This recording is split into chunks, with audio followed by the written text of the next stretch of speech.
Hello everyone, welcome to Major HS Kalsi's Balnoi Academy. I am the Reshma Khan, the faculty of chemistry. Today we will discuss a very important sets of questions which आपकी upcoming exams में बहुत helpful रहने वाले हैं. हम इन questions को देखेंगे कि इनको सॉल्व करने के लिए हमें कौन कौन से ट्रिक्स लगाने चाहिए. There are the several concepts, एक एक क्वेश्चंस में आपके एक से ज़्यादा कॉन्सेप्ट भी लगता है. कौन सा कॉन्सेप्ट आपको चूज करना है जो आपके क्वेश्चंस को यानी जो थोड़े से ट्रिकी क्वेश्चंस उनको कैसे कनेक्ट कर सकता है. तो चलिए let's start the test. The number of questions इसमें 30 है. देखते हैं इस टेस्ट को. स्ट्रेटेजी के साथ आपको बताऊंगी कि कैसे सॉल्व करना है. Look at the first question.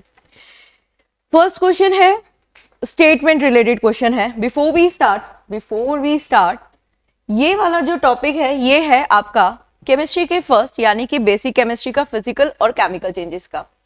2020 से पहले इसकी जो वेटेज थी ऑलमोस्ट ना के बराबर थी, बहुत कम आता था. बट आफ्टर द 2020 एग्जाम्स इसका एक क्वेश्चन ऑलमोस्ट फिक्स है, आ ही रहा है.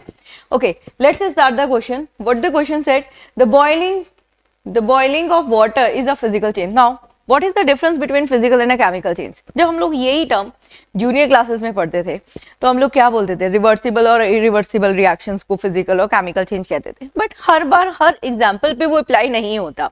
तो बेस्ट वे ये है कि फिजिकल चेंज में no new chemical composition form. ठीक है, जब कोई न्यू केमिकल कंपोजिशन फॉर्म्ड नहीं हो रही तो वो फिजिकल चेंज है, और अगर कोई न्यू केमिकल कंपोजिशन फॉर्म्ड हो रही है तो वो केमिकल चेंज है.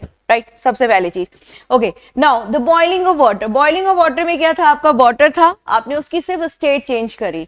स्टेट चेंज कभी भी केमिकल चेंज नहीं हो सकता. It is always be a physical change. That's mean हमारा फर्स्ट स्टेटमेंट करेक्ट है. Now come to the second, the rusting of iron. What is the meaning of rusting? Rusting का मतलब है कि आपका आयरन था, अब उसके ऊपर Fe2O3 यानी कि फेरिक ऑक्साइड, मतलब कि आयरन ऑक्साइड की एक लेयर आ चुकी है. ठीक है, उसकी कंडीशंस अलग अलग है, the presence of moisture, air.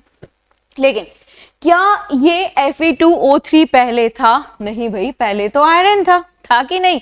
इसका मतलब न्यू कंपोजिशन फॉर्म्ड हुई, मींस ये कौन सा चेंजेस हो गया? Chemical change. और यहाँ क्या दिया? Physical change. मतलब ये स्टेटमेंट क्या हो गया? रॉन्ग हो गया. Right, now the next, the cooking of a food. देखो, जब भी कुकिंग टर्म हम डालते हैं तो न्यू कंपोजिशन फॉर्म्ड होती है, इसलिए कुकिंग को हम हमेशा केमिकल चेंजेस में रखेंगे. That's why first and the third statement are correct. देखिए ध्यान से, यहाँ पर क्वेश्चन भी यही कहता है कि only the statement which of the following statement is और आर करेक्ट. कहता है ए स्टेटमेंट करेक्ट है. नहीं भाई, थर्ड भी तो है. Statement 1 and 3 correct. We said बिल्कुल ठीक है, और ऑफ कोर्स हम और को एलिमिनेट ही करेंगे. Hope do you understand. देखिए, फिजिकल और केमिकल चेंज जो है बहुत इजी सा टॉपिक है. एग्जैक्टली, बहुत इजी है. जब स्टूडेंट पढ़ता है ना तो उसको लगता है अरे यार ये तो बहुत इजी है, लेकिन जब हम उनको अप्लाई करते हैं तब थोड़ी सी प्रॉब्लम आती है. किसी भी टॉपिक को अंडर एस्टिमेट मत कीजिए. हर टॉपिक को समझने के लिए सिर्फ एक या दो एग्जाम्पल से काम नहीं चलेगा. मोर देन जितने कर सको, मैं तो बोलती हूँ कि भाई एटलीस्ट 5 क्वेश्चंस आपको फेस करने ही चाहिए, क्योंकि वो जो कॉन्ट्राडिक्शंस होता है ना वो भी समझ में आ जाता है. मोस्टली स्टूडेंट क्या करते हैं, फिजिकल केमिकल चेन डेफिनेशन पढ़ी, एक दो एग्जाम्पल करे और हो गया. बट ऐसा नहीं. कोशिश कीजिए कि हर एक कंसेप्ट के कम से कम 5 क्वेश्चंस आपने करने ही करने. चलिए, तो hope you understand this question. चलिए नेक्स्ट क्वेश्चन की तरफ बढ़ते हैं. अच्छा, look at this next question. ये जो आपका सेकेंड वाला क्वेश्चन है, मैं यहाँ पर आपको दोनों क्वेश्चन शो करते हैं, second and third. Look at this, your second question. Calcium oxide react vigorously with water to produce the slake lime. slake lime समझते हैं? नहीं भी समझते तो टेंशन लेनी नहीं है. जानते हैं क्यों? क्योंकि क्वेश्चन में ब्रैकेट में आपको दिया हुआ है, that is calcium hydroxide whose solution is used for a whitewash of a wall, and the slake lime react with the component in a air to form a thin layer of a component which give a shiny finish. Okay, सबसे पहले calcium oxide CaO. Right, और क्या बोलते हैं हम इस calcium oxide को?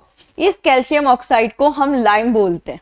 ठीक है, कहते हैं कि अगर इसकी वाटर के साथ रिएक्शन, दैट्स मीन H2O, तो जो प्रोड्यूस होता है वो स्लेक लाइम है. दैट्स मीन CaOH का होल ट्वाइस है ना. स्लेक लाइम समझते हैं? बुझा हुआ चूना जिसे बोलते हैं. राइट, तो ये स्लेक लाइम है आपका. अब वो कहता है कि स्लेक लाइम को जो व्हाइट वॉश में भी लगाया था, एब्सोल्युटली राइट, बिल्कुल ठीक है। हम लोग चूना, आपने देखा भी होगा कि जो चूना होता है ना उसके अंदर पानी डाल के रख लिया जाता है। एक चीज हमेशा याद रखना, ये एक्सोथर्मिक रिएक्शन है, इतनी हीट निकलती है। मैं जर्नली बताती हूँ क्लास में कि भाई अगर आप चूना लिया like lime and you put the water in it, और दूर हट जाना, क्योंकि वो जो पानी है बहुत हाइट तक जाता है। क्यों जा रहा है हाइट तक? क्योंकि हीट जनरेट हो रही है। कौन सी रिएक्शन में हीट जनरेट होती है? एक्सोथर्मिक रिएक्शन है। मतलब इतनी हीट जनरेट हो रही है यहाँ पर, अगर आप आसपास में खड़े रहे और वो जो वाटर ड्रॉपलेट है वो आपके हाथ पर आई तो आपके हाथ को जला सकती है, ठीक है। तो it is exothermic reaction, done हो गई। नाउ ये जो आपका लाइम है ये व्हाइट वॉश के लिए यूज हो रहा है। आगे आगे, हाँ, this slack lime react with the component ए। अब ये स्लेक लाइम एक कंपोनेंट से रिएक्ट करता है, वी डोंट नो क्या कंपोनेंट है, अभी देखेंगे, और बना देता है एक थिन लेयर जो कि शाइनी फिनिश की साथ देती है। देखो वो जो शाइनी फिनिशिंग होती है ना कैल्शियम की, वो है कैल्शियम कार्बोनेट। कैल्शियम कार्बोनेट को हम बोलते हैं लाइमस्टोन। कभी देखना लाइम और लाइमस्टोन में डिफरेंसेस ही यही होता है। लाइम जो होता है थोड़ा डल सा होता है और जो लाइमस्टोन होता है थोड़ा सा ब्राइट सा होता है। अभी किसकी साथ इसको रिएक्ट करने पे आपको कैल्शियम कार्बोनेट मिल रहा है? ओके, आ जाओ जूनियर क्लास में। कौन सी क्लास में आ गए आप? आ गए 9th क्लास में। 9th क्लास के बाद फिर सीधा चले जाओ 12th क्लास में। दोनों क्लासेस में आपको ये रिएक्शन मिलेगी। इसको आपने कहाँ पढ़ा? आपने पढ़ा detection test of carbon dioxide. तो जब हम कार्बन डाइऑक्साइड का डिटेक्शन करते हैं ना तो स्लेक लाइम लेंगे, उसमें कार्बन डाइऑक्साइड रिएक्ट कराएंगे और यहाँ पे बन गया कैल्शियम कार्बोनेट और साथ में वाटर, ठीक है। तो यहाँ पर दो चीजें बन गई हैं, दिस इज कैल्शियम कार्बोनेट, एक तो कार्बन डाइऑक्साइड और वो जो थिन है that is calcium carbonate. Now look at the option, कहते हैं ए ऑप्शन तो ये वाला है ना, जो ब्रैकेट में लगाया था CO2 CO2 CO2, ये रहा। मतलब अगर आपको सेकंड वाला नहीं भी आता था तो टेंशन लेने की जरूरत ही नहीं थी। क्यों? क्योंकि ये वाला आपका करेक्ट हो गया ना वही करेक्ट। चलिए now come to the third question. क्या कहता है हमारा थर्ड क्वेश्चन? कहता है the melting point of ice decreases with increase in pressure. Absolutely right. क्या कोई एग्जांपल दे सकते हैं इसका? बिल्कुल दे सकते हैं। इसका मैं एक एग्जांपल दे दूं, वैसे तो बहुत सारे एग्जांपल्स है, बहुत सारे। मतलब ये जो साइंस के टर्म्स होते हैं ना हमारे जनरल साइंस वाले, ये हमारे आसपास ही रहते हैं। इसके लिए बस क्या करना पड़ता है? थोड़ी सी आंख कान नाक खोलने पड़ते हैं, मतलब देखना होता है आपके चारों तरफ, राइट। और अगर आप धीरे धीरे चीजों को ऑब्जर्व करना स्टार्ट कर दोगे ना तो ये सारे क्वेश्चन आपके टिप पर आ जाएंगे। आपके टिप पर आ जाएंगे तो कोई भी कंपटीशन हो जहां पर साइंस के क्वेश्चंस आने, वहां पर ये क्वेश्चंस आते ही आते हैं। आप कोई सा भी कंपटीशन एग्जाम्स में देखिए। Okay, now let's start about this. तो सपोज मैंने ना 2 आइस पीसेस लिए, ध्यान से बनना, और मैंने उन दोनों आइस पीस को ऐसे स्लोली अटैच किया, बहुत धीरे से अटैच किया। तो क्या हुआ? दोनों एक दूसरे से स्टिक हो गए ना, चिपक गए। लेकिन अगर वही 2 आइस पीस को मैं ऐसे करके कर रही हूं तो क्या होगा? क्या वो दोनों एक दूसरे से स्टिक होंगे? नहीं होंगे। अभी क्या हो जाएगा? वो मेल्ट हो जाएंगे एक दूसरे के साथ। इसका मतलब ये है कि जैसे ही मैंने प्रेशर इंक्रीज किया वो जो मेल्टिंग पॉइंट है वो डिक्रीज हो गया ना। इसके बहुत सारे एग्जांपल्स है। पता नहीं आप लोगों ने ऐसा कभी नोटिस किया है कि नहीं, इसलिए क्योंकि पता नहीं अभी आप लोगों ने वाले फ्रिजेस देखे हैं कि नहीं। पहले फ्रिज हुआ करते थे, ऊपर एल्यूमिनियम का पार्टीशन होकर फ्रीजर बन जाते थे, मतलब फ्रीजर अलग से नहीं होते थे। तो उसमें समटाइम जब हम लोग आइस ट्रे वगैरह निकालते थे तो वो ना स्किन जो होती थी हमारी वो स्टिक हो जाती थी, चिपक जाती थी वहां पर। That is because again the rule of pressure. यहाँ पे लो प्रेशर था, लेकिन अगर वही मैं ऐसे प्रेशर के साथ मूवमेंट के साथ निकालूं तो कभी नहीं स्टिक होता था। इसका मतलब ये वाला जो स्टेटमेंट है ये वाला करेक्ट है। और भी आपने आइस स्केटिंग में इसको देखेंगे, इस वाले कंसेप्ट को यूज करते हैं। तो फिलहाल इतने examples, I think it is done. चलो नेक्स्ट पर आते हैं। The spherical shape of a liquid droplet due to the property of surface tension. Absolutely right. जब आप surface tension को पढ़ते हैं तो उसका first और basic example ही यही आता है। तो I think it is correct. No need to any explanation. Why? क्योंकि जब आपने surface tension की definition पढ़ी, कौन सी क्लास में पढ़ी? आपने पढ़ी आपकी NCERT की 11th स्टैंडर्ड में।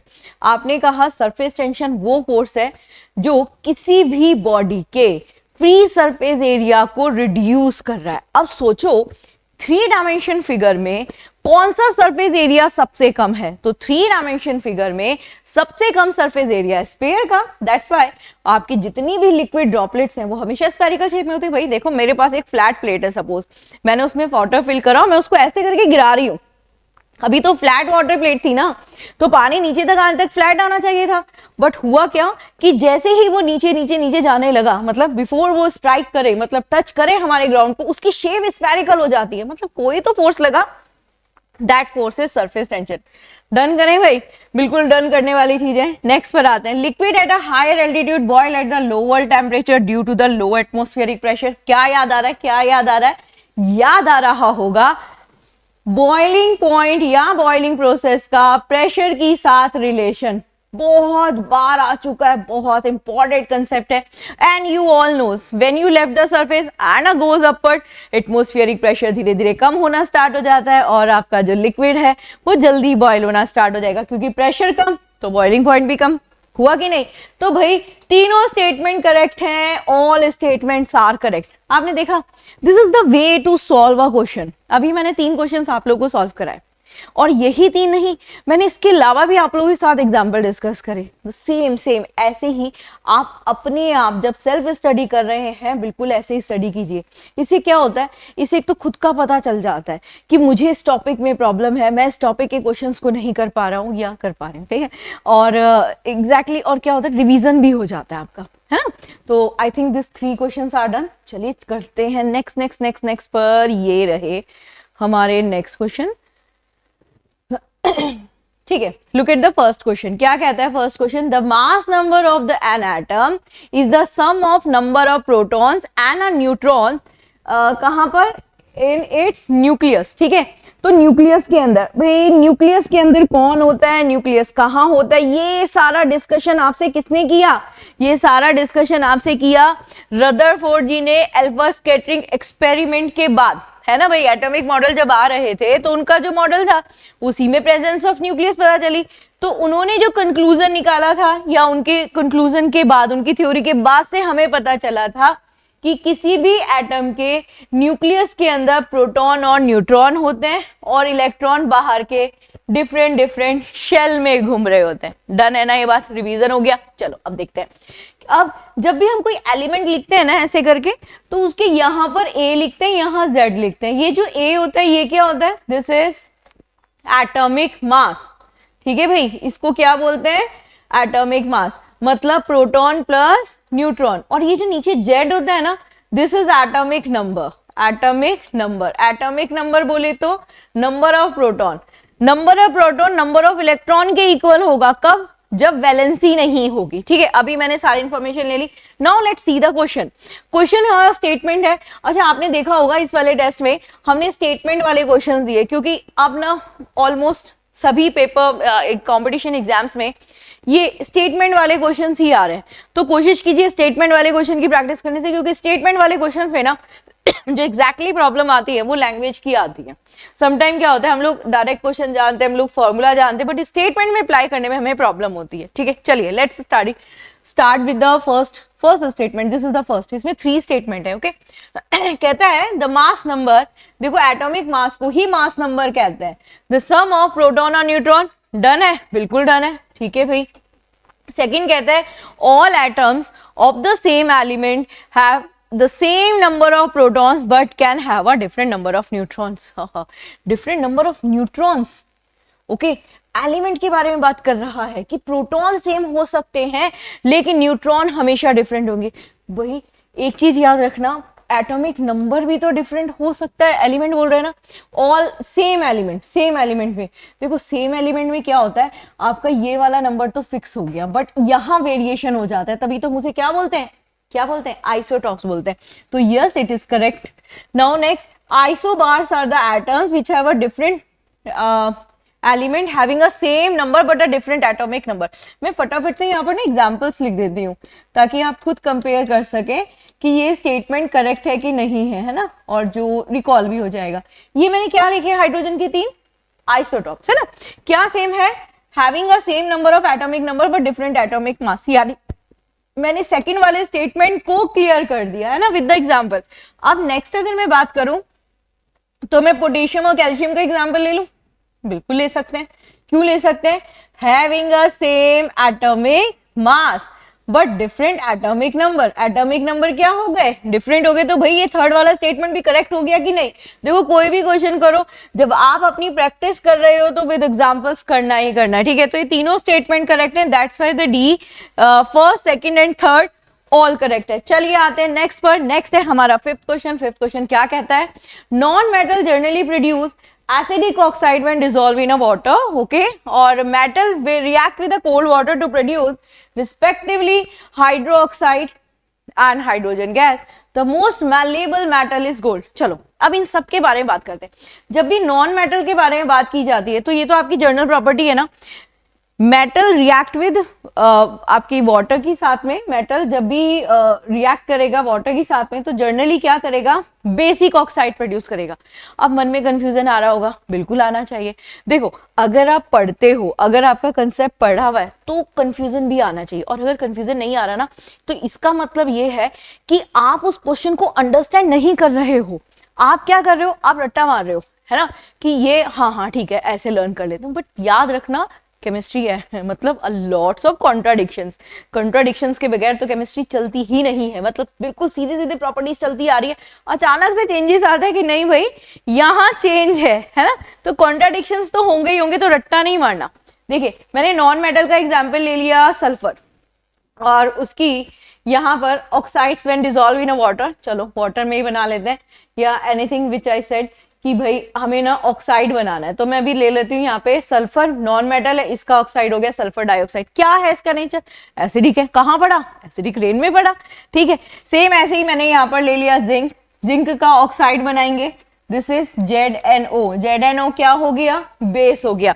इसका मतलब नॉन मेटल के ऑक्साइड एसिडिक हैं, जैसा कि बोला we said first statement correct है। करेक्ट है कि नहीं है, बिल्कुल करेक्ट है।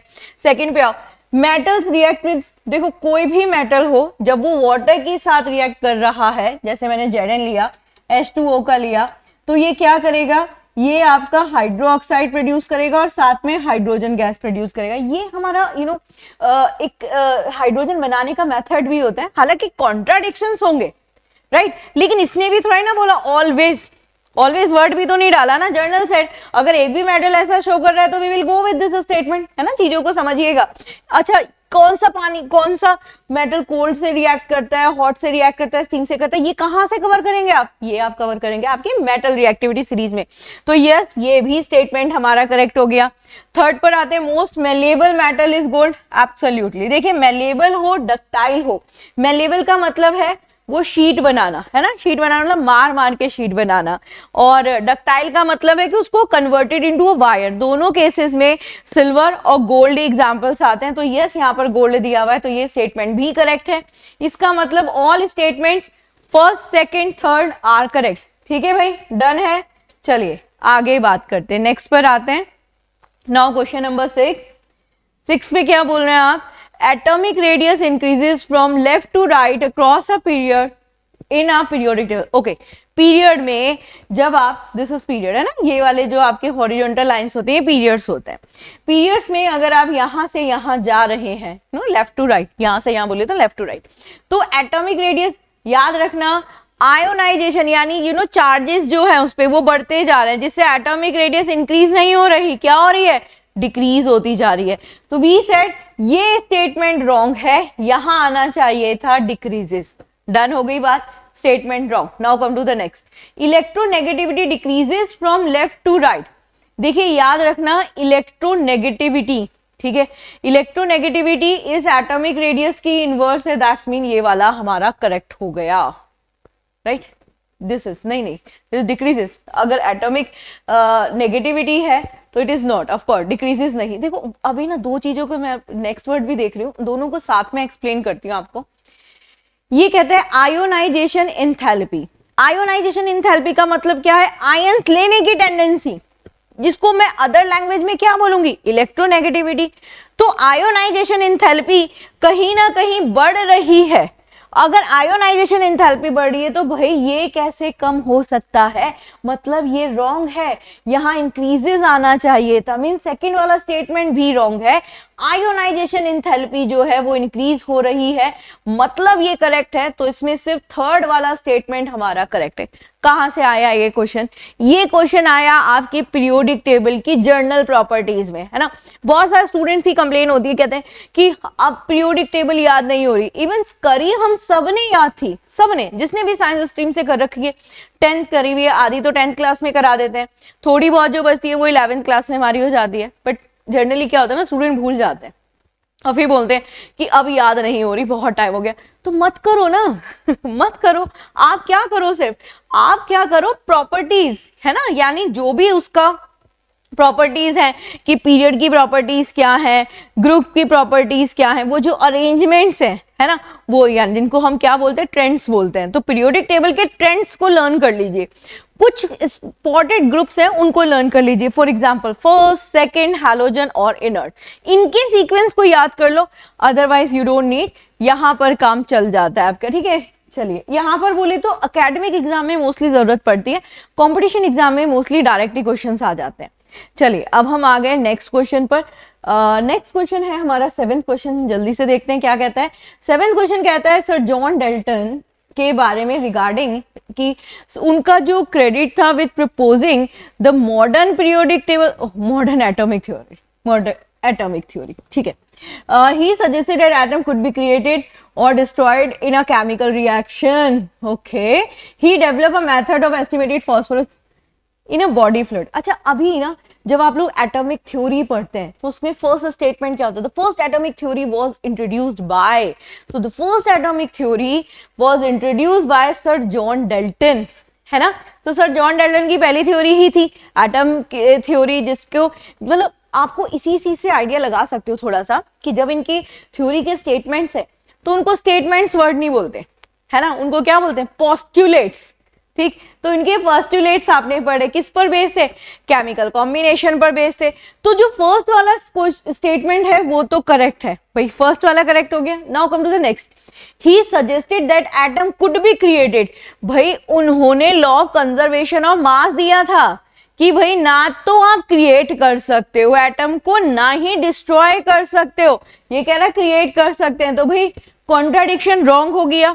इसके बाद ऐसा कोई रूल उन्होंने दिया नहीं, क्योंकि ये एविडेंस वाला रूल कोई नहीं है कि फास्फोरस हमारे फ्लड में प्रेजेंट होता है कि नहीं। That's why the first statement is, यानी कि ए वाला वन ओनली ही आपका करेक्ट होगा। डन है। चलो आ जाओ नेक्स्ट पर। नेक्स्ट क्वेश्चन क्या कहते हैं? When a piece of copper wire is emerged in a solution of silver nitrate. सबसे पहले आपके पास यहाँ पे इक्वेशन टर्म आ गई, तो मैंने इक्वेशन लिखी, दिस इज कॉपर जिसको रखा गया सिल्वर नाइट्रेट AgNO3 में। ये बहुत बेसिक सी रिएक्शन है, 10th क्लास में जब स्टार्ट करते हैं रिएक्शंस तो वहां पर आती है। तो ये है आपकी NO3 का whole twice, that's mean copper nitrate, और ये रहा आपका सिल्वर। देखिए, अगर मैं इस रिएक्शन को बोलूं, एक चीज याद रखना, ये वाली जो रिएक्शन होती है ये एक्सोथर्मिक रिएक्शन होती है। कौन सी रिएक्शन देखने को मिली?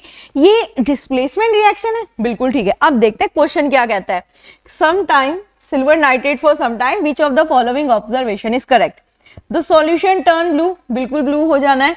And the shiny greyish white deposit in a form of copper wire, बिल्कुल ठीक है, silver. And the solution temperature is increases, बिल्कुल ठीक है। क्यों इंक्रीज है भाई? क्यों है? देखो कॉपर की वजह से ये ब्लू कलर का हो गया, ठीक है, और शाइनी कर रहा है copper wire, that is because of the silver. Temperature increase हो रहा है, आप बोलोगे बिल्कुल हो रहा है। क्यों बोल रहे हो? क्योंकि आपको पता है ये रिएक्शन कौन सी है, एक्सोथर्मिक रिएक्शन। तो yes, the all three are correct, ठीक है भाई। चलो लेट्स मूव, बढ़ लेते हैं आगे। इक्वेशन को साथ में लिखते रहें, क्वेश्चन को सॉल्व करते रहें विद डिटेल, कभी कोई कंफ्यूजन नहीं होगा।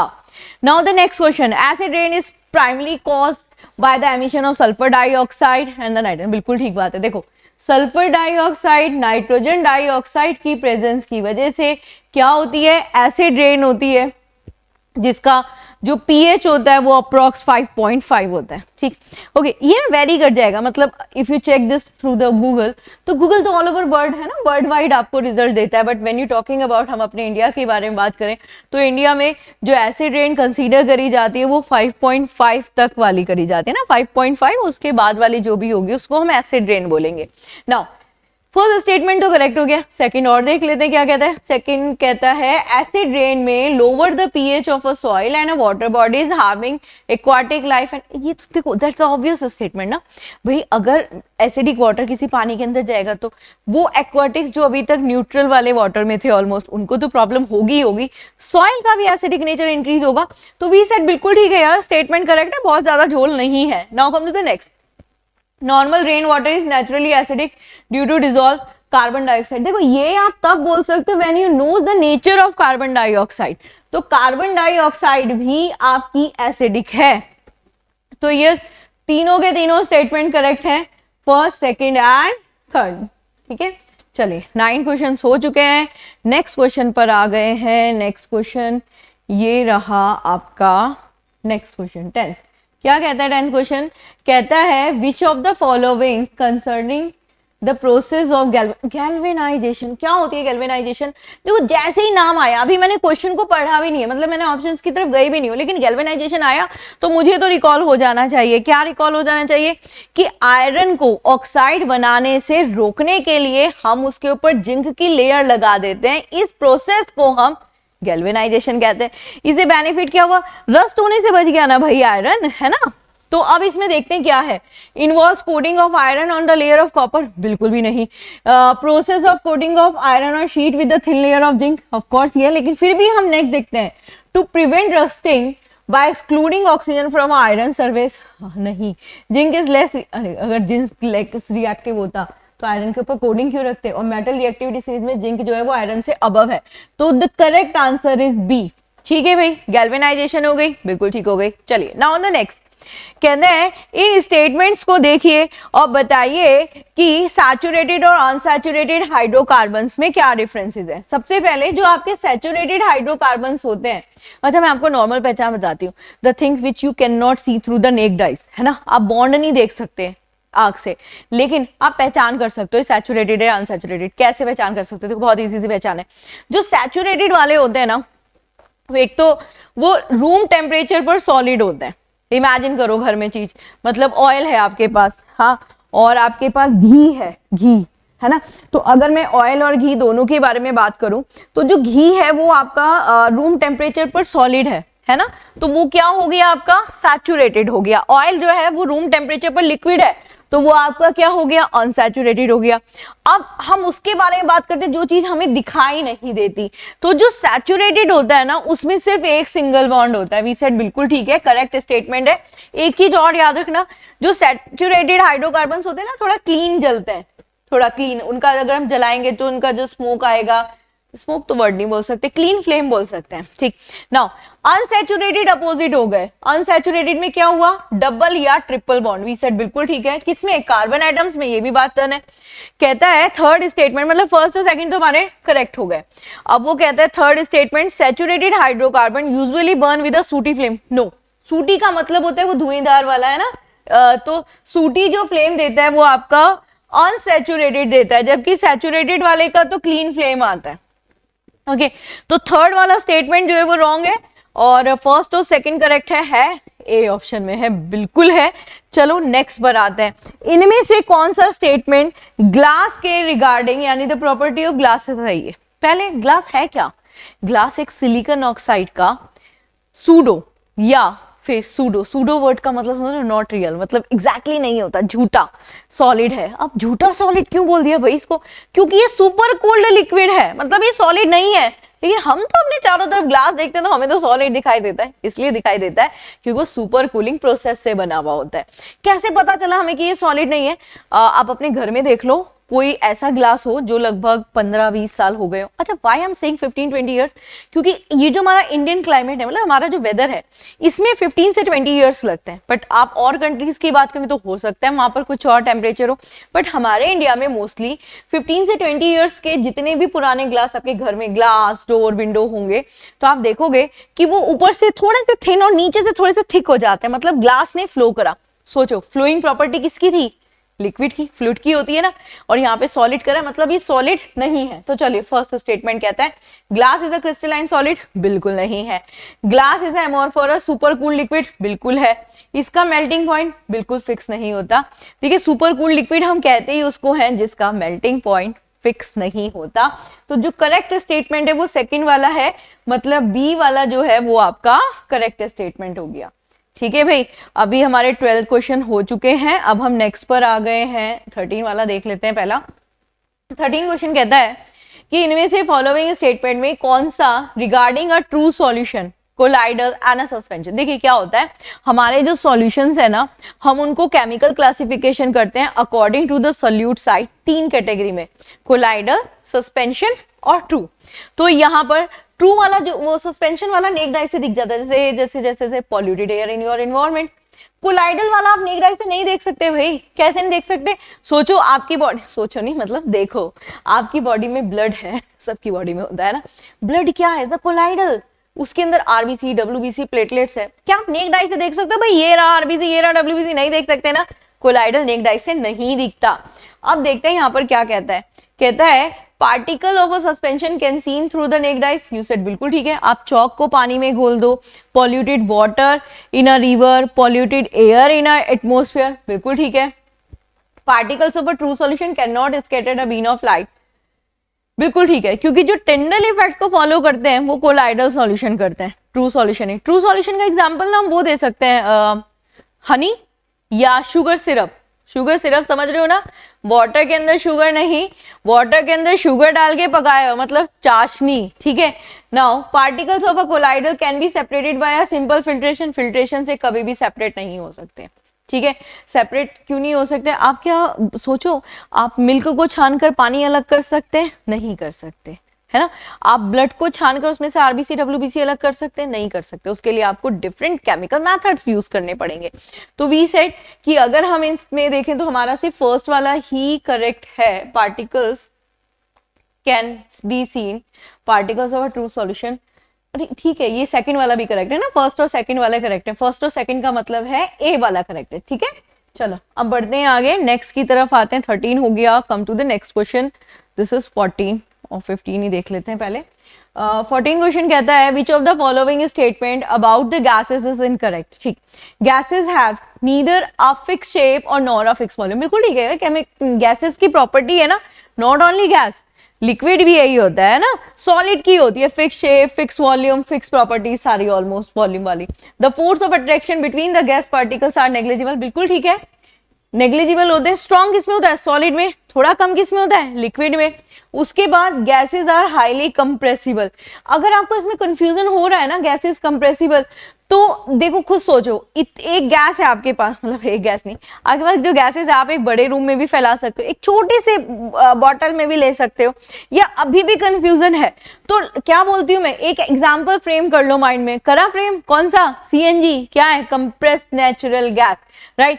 चलिए आगे आते हैं। Gas particles move in a orderly manner, अरे बिल्कुल भी नहीं यार, ऑर्डरली मैनर में तो सॉलिड और लिक्विड करते हैं, मतलब ये वाला रॉन्ग स्टेटमेंट है। और उसने पूछा ही ये था कि इसमें से कौन सा स्टेटमेंट इनकरेक्ट है, तो ये रहा इनकरेक्ट स्टेटमेंट। नाउ नेक्स्ट पर बात करते हैं।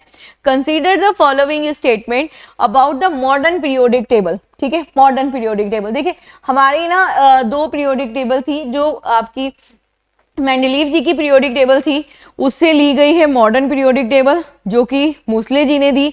और दोनों में डिफरेंसेस ये था, जो मेंडलीव की पीरियोडिक टेबल थी वो based on increasing order of atomic mass थी, और जो मॉडर्न पीरियोडिक टेबल थी वो based on increasing order of atomic number थी, ठीक है।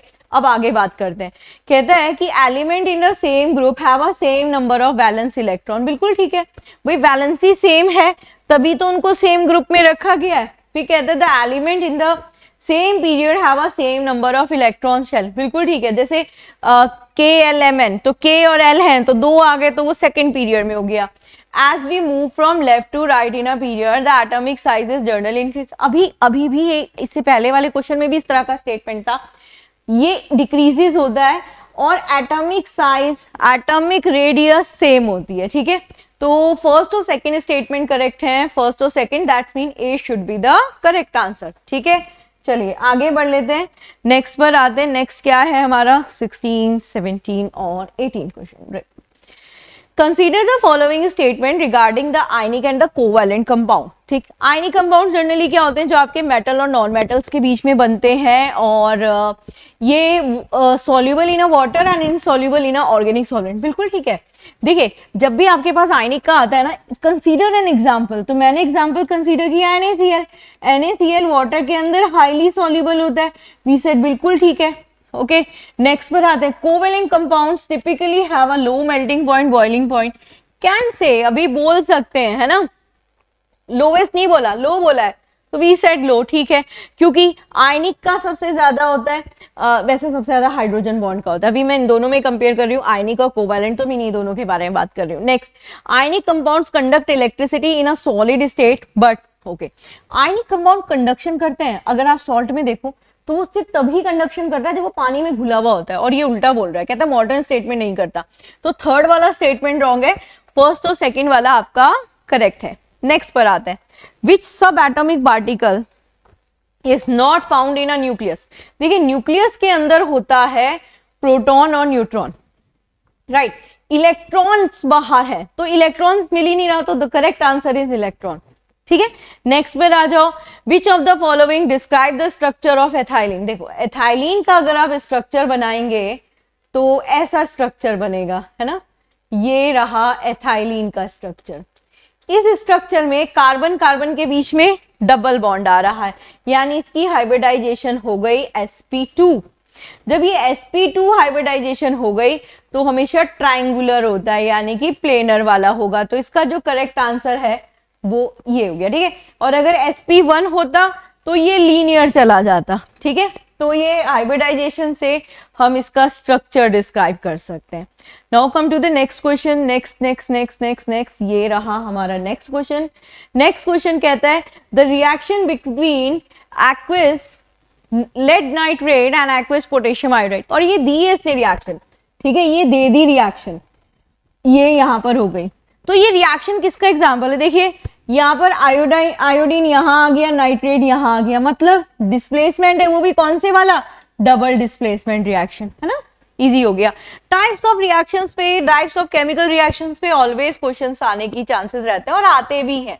ठीक, now the next, when a dilute hydrochloric acid is added to a iron filing, क्या हुआ, ये वही वापस वाला क्वेश्चन हो गया। कैसा कि किसी भी मेटल की आप एसिड के साथ रिएक्शन करा रहे हैं, कौन सी गैस प्रोड्यूस होगी।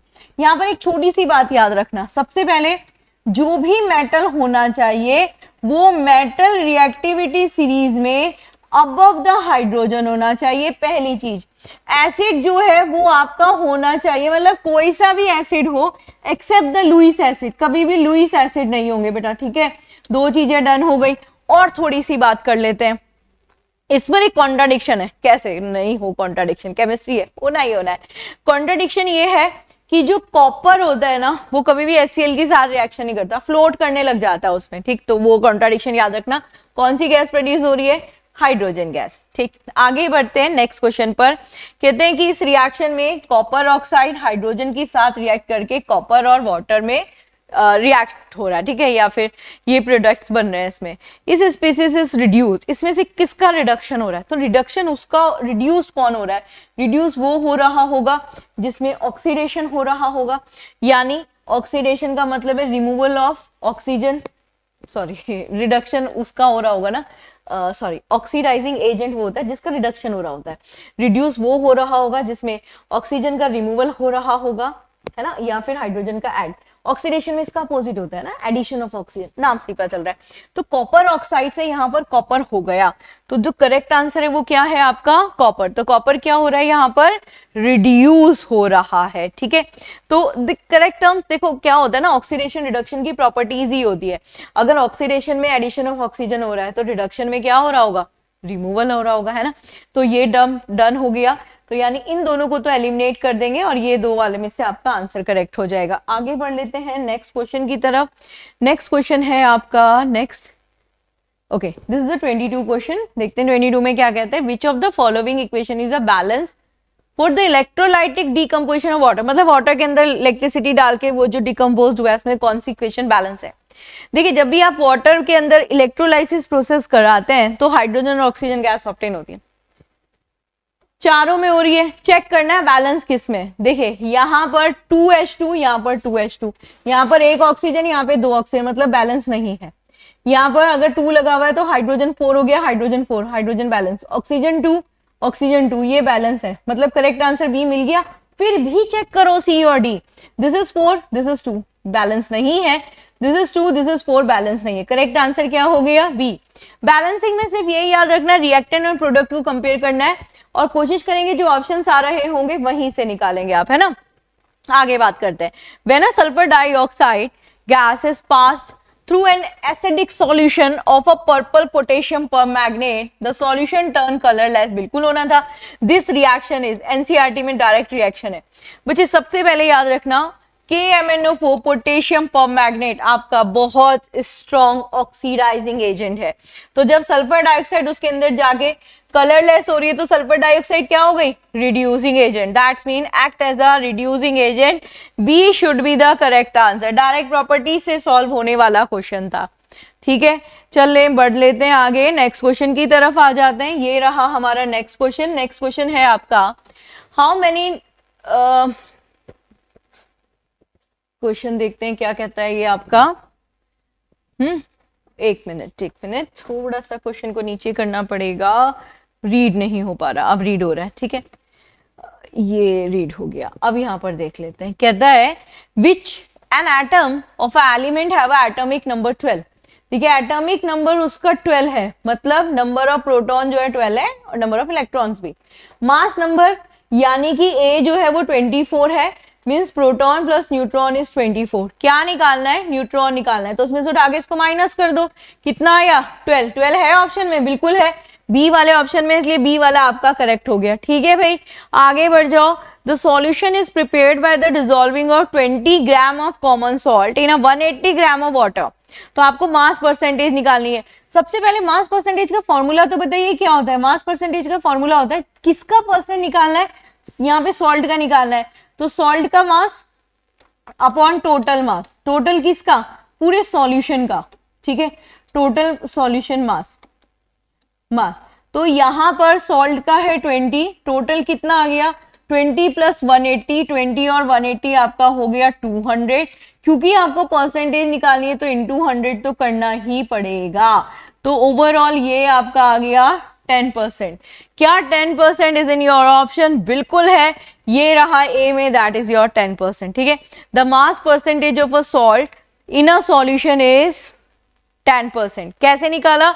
20, जो जिसके बारे में मास परसेंटेज हो उसके मास को ऊपर लिख लेंगे। ठीक है, नेक्स्ट पर आ जाते हैं। नेक्स्ट कहता है antiseptic can safely applied on a living tissues to prevent the growth of micro organism. Correct statement है। एंटीसेप्टिक हमेशा जो लिविंग ऑर्गेनिजम्स होते हैं उनको मारती है, और जो डिसइंफेक्ट होता है वो डेड्स पर यूज करते हैं। फॉर एग्जाम्पल हमारे जैसे एंटीसेप्टिक्स हम लोग कहीं हमारी स्किन पर ये जो भी हुआ चोट वोट वहां लगाते हैं। जो डिसइंफेक्ट होता है या तो वो आपकी चोट पर लगा जहां पर आपकी घसर लग गई, या फिर टिश्यूज जो है वो डैमेज हो गए, या आप अपना फ्लोर या कुछ भी डेड चीजें क्लीन कर रहे हो तो वहां पर आप डिसइंफेक्ट वर्ड यूज करते हो। तो ये दोनों स्टेटमेंट करेक्ट हैं। लेकिन अगर थर्ड वाला देखा जाए तो कहता है 0.2% solution of a phenol act as a disinfect while 1% solution act as a antiseptic। अपोज दे रखा है बेटा, ये जो है ये डिसइंफेक्ट होगा और दिस इज मतलब उल्टा दिया हुआ है, ये वाला डिसइंफेक्ट होगा और ये एंटीसेप्टिक वाला होगा। मतलब थर्ड वाला स्टेटमेंट रॉन्ग है, फर्स्ट और सेकंड करेक्ट है, तो इसको हम करेक्ट में डालेंगे। ठीक है, चलिए अभी 26 तक क्वेश्चंस हो चुके हैं। स्लाइड का नेक्स्ट क्वेश्चन है आपका 27। देख लेते हैं 27 क्या कहता है। Food additive are chemicals that help increase to shelf life of food item. बिल्कुल ठीक है, हम बहुत सारी चीजें अपने फूड में डालते हैं, एक्ट एज अ प्रिजर्वेटिव। जैसे आपने घर में देखा होगा पिकल्स बनाती है मम्मा, तो उसमें क्या करती है? मस्टर्ड ऑयल डाल देती है ना, और सॉल्ट डालती हैं, ठीक, और बेंजोइक एसिड हम वहां पर डालते हैं। This are several things. ये क्या कर रही हैं? ये उसको खराब होने से बचा रही हैं। तो यस, ये करेक्ट है statement. Second, sodium benzoate is a common food preservative, बिल्कुल, जो हमारे केक्स नहीं होते जो पैक करके रखने होते हैं आपको, या जैम वगैरह जो होते हैं वहां पर डलता है। उसके बाद artificial sweetness like saccharins provide sweetness without adding, बिल्कुल ठीक है, ये सिर्फ हमें सेक्राइन जो होते हैं ये स्वीटनेस देती है, लेकिन शुगर मतलब फ्लेवर देती है, जिससे कैलोरीज पर कोई बहुत इफेक्ट नहीं पड़ता, कोई इफेक्ट ही नहीं पड़ेगा, है ना। तो ये जनरली आपके एसेंस होते हैं ना, एसेंस वर्ड जिसको हम बोलते हैं, वो सिर्फ हमें फ्लेवर ही देते हैं, है ना, उनसे कैलोरीज पर कोई फर्क नहीं पड़ता। तो वी सेड यस, हमारे तीनों के तीनों स्टेटमेंट करेक्ट है। चलिए जल्दी से नेक्स्ट क्वेश्चंस पर आते हैं। नेक्स्ट क्वेश्चन है हमारा 28 और 28, चलिए 28 और 29 को देख लेते हैं पहले। 28 वाला है, aspirin is widely used drugs. हाँ, आपने सुना होगा ना एस्पिरिन के बारे में, बहुत सारी न्यूज़ इन दिनों रही है कि ये it is not good for your brain, ये हमारी मेमोरीज के लिए, मेमोरी को रिकॉल करने के लिए, हमारे ब्रेन के मेम्ब्रेन को डिस्ट्रॉय कर देता है। जनरली वो जो आपका कार्बोक्सिलिक फैमिली का एसिड है, सैलिसाइक्लिक एसिड, जो हम लोग अपने सिरम वगैरह में स्किन के लिए यूज करते हैं, वो इसके अंदर होता है। खैर अब आगे देखते हैं। कहता है aspirin is a both analgesic and antipyretic. देखिए वर्ड को समझिए, एनाल्जेसिक्स का वर्ड होता है पेन, है ना, पेन रिमूवर की तरह से, और ये एंटीपायरेटिक का मतलब होता है बिल्कुल फीवर को रिड्यूस करने की प्रॉपर्टी रखती है। वी सेट दोनों के लिए करेक्ट है। Aspirin chemically known as acetylsalicylic acid, ये मैंने आपको भी बताया कि इसके अंदर सैलिसाइक्लिक एसिड होता है। Regular use of aspirin increase the risk of stomach bleeding, बिल्कुल ठीक है, स्टमक ब्लीडिंग करती है, absolutely right. Not only stomach bleeding, ये हमारे मेम्ब्रेन ऑफ ब्रेन को भी डिस्ट्रॉय करता है। वी सेड ये तीनों करेक्ट हैं, ठीक है। नेक्स्ट पर आते हैं, इनमें से कौन सा स्टेटमेंट ड्रग्स के लिए करेक्ट है। सबसे पहला वर्ड है एंटीपायरेटिक। एंटीपायरेटिक वर्ड यहां पर भी था, क्या था, फीवर रिड्यूसिंग है, ये कहता है रिलीफ कर रहा है पेन को, पेन को रिलीफ नहीं कर रहा होता, ये तो फीवर को कम कर रहा होता है, ठीक है। The next word is this your analgesic. Analgesic word का मतलब होता है आपके पेन रिलीफ, और ये इसको यहाँ पर दे रहा है फीवर का, मतलब ये स्वैप है, तो मतलब दोनों स्टेटमेंट रॉन्ग है। नेक्स्ट कहता है tranquillisers are use for the reduce anxiety and the calm, बिल्कुल ठीक है, ये प्रॉपर यूज किया जाता है नींद के लिए, है ना, सुलाने के लिए। तो यस, थर्ड वाला करेक्ट है, ओनली थर्ड वाला statement is correct, yes, C should be the correct answer. Now हम आ गए हैं हमारे लास्ट क्वेश्चन पर, क्योंकि ये सेट ऑफ 30 क्वेश्चन था, ये रहा लास्ट क्वेश्चन जो कहता है कि इनमें से कौन सा statement regarding the use of chemical preservative of food correct है। सबसे पहले कहते हैं सोडियम बेंजोएट, अभी पढ़ा आपने, पिकल्स वगैरह में डलता है, देखो widely use in a chemical, ये भी मैंने आप लोगों को बताया था, है ना, पिकल्स में, जैम्स में और जूसेस में डलता है ना। ओके, मोस्टली याद रखना एसिडिक फूड्स में डलता है, किस में डलेगा, एसिडिक फूड्स में डलेगा। Next, the preservative action of a sodium benzoate is due to the ability of a lower the pH. Of course ये पीएच को कम करता है, तभी तो एसिडिक फूड में डला था, बिल्कुल ठीक है, this also the correct statement. Next, sodium, first भी करेक्ट है, सेकंड भी करेक्ट है, sodium hydro oxide NaOH baking सोडे के बारे में बात कर रहा है। इस common food preservative use in a jam and a pickle, बिल्कुल भी नहीं, क्योंकि इसमें तो हम लोग सोडियम बेंजोएट यूज करते हैं, तो थर्ड वाला करेक्ट नहीं है, फर्स्ट और सेकंड करेक्ट है, इसलिए बी वाला आपका करेक्ट हो गया। तो देखा आपने कि ये सेट ऑफ 30 क्वेश्चंस आपके लिए कितने हेल्पफुल रहे होंगे ऑब्वियसली। इनसे दो बेनिफिट हो गए होंगे, एक तो जो पढ़ा हुआ है वो सारा रिकॉल हो गया होगा, पता भी चल गया होगा अच्छा इसमें मुझे थोड़ी प्रॉब्लम है, यहाँ मुझे थोड़ी मेहनत करने की जरूरत है। देखिए ये जो क्वेश्चन है इसके थ्रू आपका रिविजन तो हुआ ही, साथ में कुछ न्यू टर्म्स भी सीखने को मिले होंगे शायद, है ना। तो ऐसे ही आप अपने क्वेश्चन की प्रैक्टिस करते रहिए, और हम ऐसे ही आपके लिए लेकर आते रहेंगे ऐसे ही द गुड क्वेश्चन सेट, ऐसे ही अच्छे अच्छे क्वेश्चंस का सेट, और उसके साथ में आपको बताएंगे भी कि आपको क्या स्ट्रेटजी रखनी है, जैसे कि इस वाले पेपर में मैंने डिस्कस किया। होप आप लोगों को समझ में आया होगा और ये बेनिफिशियल रही होगी आपके लिए। थैंक यू, जय हिंद।